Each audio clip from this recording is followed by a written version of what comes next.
I can't wait for the Olympics. I love it. You get to see thousands of different athletes from all over the world competing in dozens of different sports. They do it for their country, they do it for the glory, they do it to push the very limits of human capability. But let's be real, they also do it to get their hands on one of these, an Olympic medal.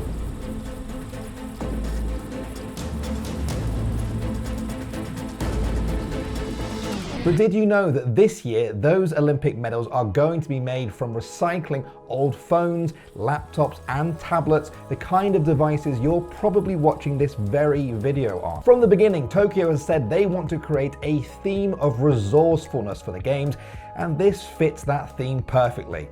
It's pretty resourceful. They set out to create 5,000 different Olympic and Paralympic medals. In April 2017, they set up collection centers all across Japan, and by July 2019, they had hit their goal. They collected approximately 78,986 tons of recycled material across 90% of Japan's cities, towns, and villages. This resulted in about 32 kilograms of gold, about 3,500 kilograms of silver, and 2,200 kilograms of bronze. Impressive numbers for sure, but kind of hard to imagine. So I thought, you know what?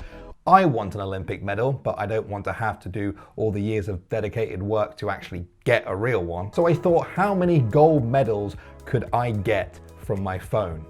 I suspect I will need more than one phone. It's time to crunch some numbers. In 2019, the University of Plymouth literally blended an iPhone just to see what goes into it. Among the many other elements, they found 36 milligrams of gold, about 90 milligrams of silver. Bronze is made up of tin and copper, of which they found 6 milligrams and 0.7 grams. This year, the Olympic medal is made up of 550 grams of silver and about 6 grams of gold.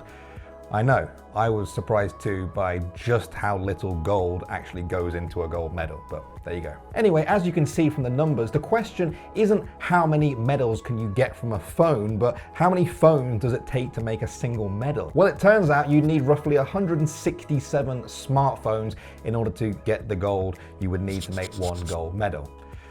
Okay, yeah, maybe that's not so bad if you go out and ask every single person you know to melt down their phone for you. But then there's the silver you need to make a gold medal. To get the required 550 grams, you'd need roughly 6,112 phones, which is quite a lot more. And a silver medal, which is made of pure silver, would require the same amount of phones. A bronze medal contains about 427.5 grams of copper.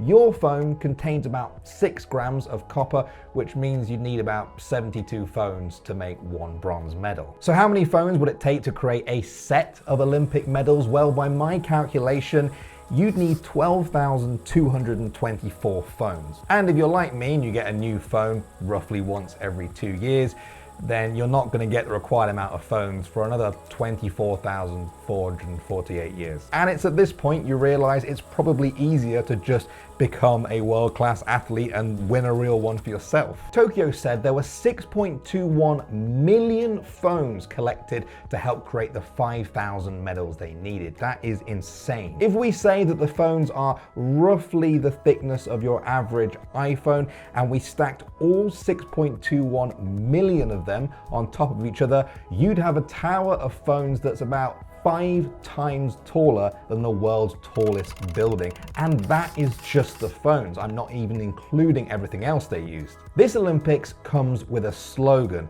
The sustainability concept for the Games is "Be better together for the planet and the people." And when you know that, it's easy to see why they decided to create every single medal out of recycled materials. According to Earthworks, a single ounce of mined gold results in 20 tons of soil and rocks being displaced, which leads to significant mercury and cyanide contamination. That means that if you were to mine the gold needed for these gold medals, about 20,220 tons of soil would be displaced. When you're watching the Games this summer, you'll obviously recognize the achievements of those athletes as they stand on the podium, but now, hopefully, you'll also recognize the amazing achievement of getting those medals there in the first place.